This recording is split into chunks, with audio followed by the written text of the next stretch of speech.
Red Bull domination is about to come to an end. Carlos Sainz gets advice from another retired F1 driver on which seat to choose. Sauber has officially announced Nico Hulkenberg, and the verdict on the new point system has been revealed. Let's get straight into the latest F1 news. If Adrian Newey decides to leave Red Bull, it will have significant consequences for the team's plans regarding Formula One's major regulatory changes in 2026.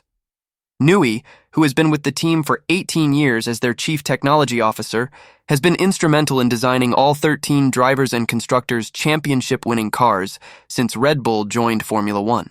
With several reputable sources reporting on Newey's potential departure, Red Bull has responded by emphasizing his contractual obligations with the team.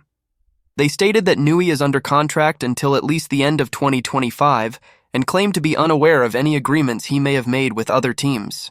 However, should Newey choose to leave a team where he has experienced immense success, Bernie Collins, a former strategist from Aston Martin and McLaren, explained that the immediate effects on the car might not be significant. Nevertheless, considering the forthcoming extensive regulatory changes, she expects a substantial ripple effect on Red Bull's performance. In discussing the possibility of Newey's departure, Collins highlighted the significance of the news and the ongoing discussions surrounding Adrian's potential destinations, such as Aston Martin or Ferrari. She acknowledged that every team relies on key figures, regardless of their direct involvement, and Christian Horner's remarks about other designers working behind the scenes align with this perspective. However, she noted that Red Bull, as a team, has been built around Newey, who has played a pivotal role in growing the team, establishing its structure, and managing its power dynamics. Consequently, his absence during the regulatory changes in 2026 would have profound implications for the car's performance. Red Bull has excelled in aerodynamics over the past years, even when they weren't winning championships. Losing Newey's influence would undoubtedly have a significant impact on their chances of future championship success.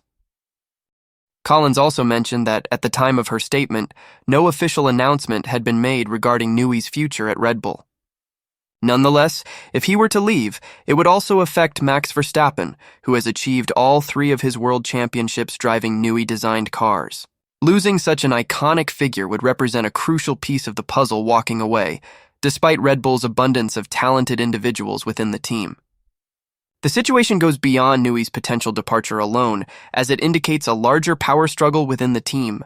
This in turn raises questions about Max Verstappen's satisfaction with the team. The discussions surrounding Verstappen's contentment become crucial because the success of drivers, including Verstappen, has been closely tied to the strength of their cars. Achieving optimal results requires a combination of both driver skill and a well-performing car. While the immediate impact might not be evident next year, the absence of Adrian Newey during the 2026 regulations, coupled with internal team conflicts, will be pivotal in determining Red Bull's chances that year. Overall, the possible departure of Adrian Newey has far-reaching implications for Red Bull's performance and championship prospects, and it underscores the significance of collective teamwork and effective leadership in the face of imminent regulatory changes. Former F1 driver Nelson Piquet Jr. has advised Carlos Sainz to jump at the opportunity of joining Mercedes for the 2025 season, rather than teaming up with Max Verstappen at Red Bull. Piquet believes that a direct swap with Lewis Hamilton would make more sense for Sainz, who has been heavily linked with a move to Sauber ahead of Audi's highly anticipated 2026 entry.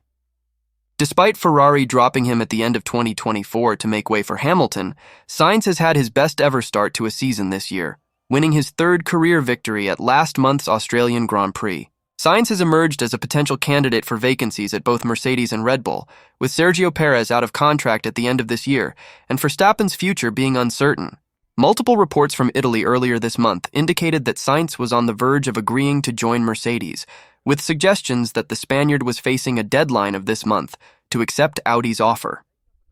Piquet Jr. has advised Sainz against becoming Verstappen's teammate at Red Bull, claiming that a move to Mercedes would be a more logical move. He believes that Mercedes will return to the top sooner or later, and has Toto Wolff, who wants more than anything to win the championship again, leading the team. Piquet Jr. thinks that Mercedes is a very big manufacturer with one of the biggest teams and probably the largest structure in F1. Long-serving Red Bull advisor Helmut Marko has admitted that the team cannot match Audi's offer to Sainz, who began his F1 career with junior team Toro Rosso in 2015. Marko told Austrian publication Kleine Zeitung that Red Bull is talking to Sainz, but he has a very lucrative offer from Audi that they can't match or beat. McLaren doesn't have an opening for Sainz, so it's not an option either. If you are enjoying the video, leave a like and subscribe to the channel for more daily F1 content. Today morning, it was officially announced that Nico Hulkenberg, the German racing driver, will be leaving Haas, his current team, at the end of the 2024 season. Hulkenberg was out of contract at Haas, and it was widely known that he was on Audi Andreas Seidel's shortlist. Hulkenberg will now join the Swiss-based team Sauber, which will continue to be known as Sauber in 2025, 1 year before Audi's official entry into Formula One in 2026 on a multi-year deal. Hulkenberg has previously raced for the team in 2013. In a statement, Hulkenberg said, "I'm returning to the team I worked with back in 2013 and have fond memories of the strong team spirit in Switzerland. The prospect of competing for Audi is something very special. When a German manufacturer enters Formula One with such determination, it is a unique opportunity. To represent the factory team of such a car brand with a power unit made in Germany is a great honor for me." Hulkenberg and Andreas Seidel have worked together before at Porsche's WEC team, where the pair won the 2015 Le Mans 24 Hours together when Hulkenberg was part of the Weissach squad and Seidel was the team principal. Seidel commented, "We are very pleased to welcome Nico back here in Hinwil from 2025 and to compete with him in Formula One. With his speed, his experience, and his commitment to teamwork, he will be an important part of the transformation of our team and of Audi's F1 project." Right from the start, there was great mutual interest in building something long-term together. Nico is a strong personality, and his input, on a professional and personal level, will help us to make progress both in the development of the car and in building up the team. It is also known that Audi has made an offer to the out-of-contract Ferrari driver, Carlos Sainz, to join Hulkenberg at the squad next year, but Sainz is still considering his options, given that there are other potential vacancies at F1's top teams. If Sainz does sign with Audi, that would mean Sauber's current drivers, Valtteri Bottas and Zhou Guanyu, are both set to leave the squad at the end of the year. Ferrari reserve driver Oliver Behrmann is thought to be the leading candidate to replace Hulkenberg at Haas, on loan from the Scuderia.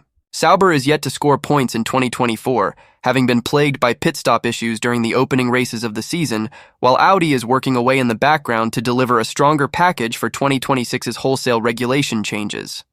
During yesterday's F1 Commission meeting, attended by FIA, F1, and all 10 teams, the topic of extending the current point structure to cover the top 12 was put on the agenda. This came after a push by F1's midfield teams. For the proposal to pass, it required the support of at least 5 of the current teams. While several smaller outfits showed their backing for the change during the Chinese Grand Prix, Red Bull's Christian Horner and Ferrari's Fred Vasseur were also seen as supporting the motion.